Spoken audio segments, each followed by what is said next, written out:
Gweterera ti kuinaina na muthia Kuri na mwihoko wa njanjo ya kinguki kia murimo wa COVID-19 muthemba wa Astrazeneca gukorwo igikinya guku bururi-ini gatagati-ini ka mweri uyu.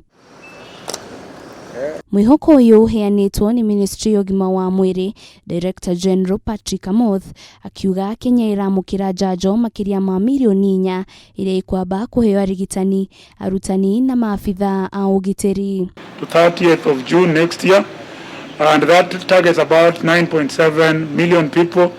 We are looking at those who are elderly and with the coexisting conditions, and of course also not forgetting those who are more than 18 but also with the coexisting conditions.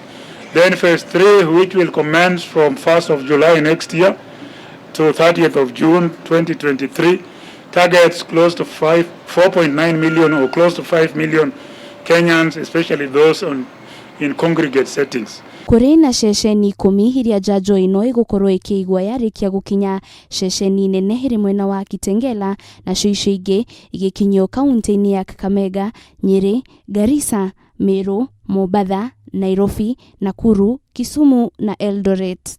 Kwa ihinda riri mabururi matano gitaro-ini kia Afrika nimo marikitie kwamukira njanjo ya COVID-19 indi kuringana na WHO bururi wa Burundi na bururi wa Tanzania itikwamukira njanjo ino.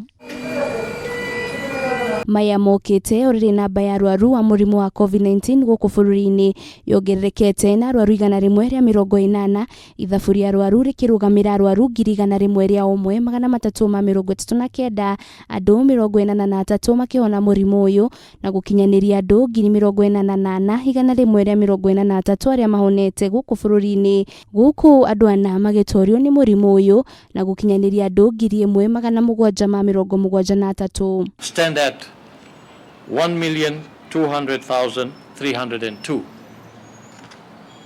From the cases, 145 are Kenyans, while 35 are foreigners.